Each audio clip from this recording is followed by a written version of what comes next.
Alright class, I want to review the stoichiometry problem that we did today, or the way to work stoichiometry problems like we did today.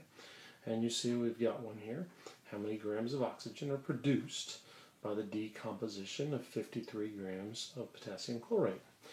So you see here potassium chlorate decomposes into potassium chlorate and oxygen. And this is not a complete decomposition, but it's still decomposition. So if you think about it, we're wanting to move, based on this question, from grams of potassium chlorate to grams of oxygen. The problem is we've got to cross the great stoichiometry river, and it's too far to jump. We can't do it. So remember, what we're going to need is some stepping stones to get across the river. So if we remember, what we're going to do is we're always going to go from grams to moles of the other substance, to grams of the other substance, and then you get your answer.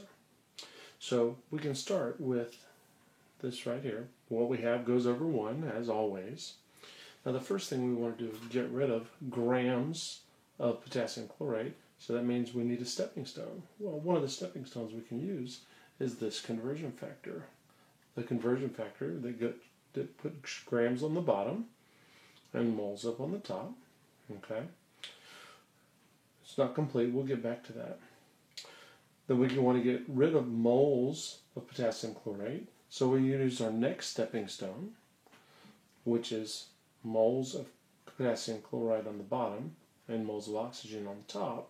And again, this number comes, 2 comes from here, and 3 comes from the balanced equation. So this is our relationship between moles of oxygen and moles of potassium chlorate.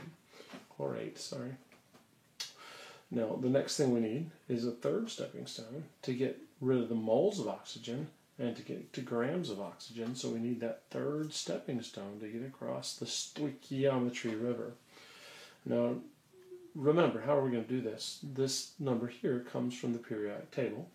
So we know that potassium has an atomic mass unit of 39.1, chlorine has an atomic mass unit of 35.5, and 3 oxygens would be 48, and that gives us a total of 122.6 grams of potassium chlorate. Is the exact same thing as 1 mole of potassium chlorate. It's the same thing, exactly. Okay? It's not a different thing, it's the same amount of stuff.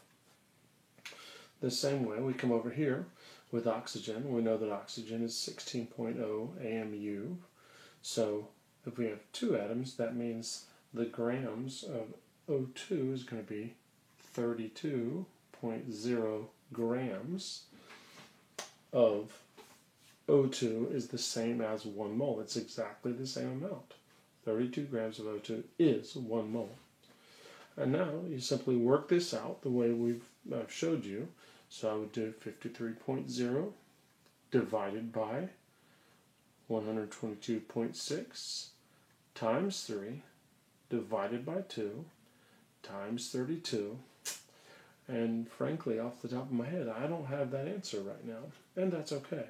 But I wanted to remind you how we set up this series of conversion factors to get across the great stoichiometry river. And again, what we'll do is we'll cancel out our, let me sharpen my pencil. We'll cancel out our grams of potassium chlorate over here. We'll cancel out our moles of potassium chlorate. We'll cancel out our moles of oxygen. And that means all we got left is our grams of oxygen, and that's exactly where we wanted to go with our answer. So once we do the calculation, our answer goes with grams of oxygen.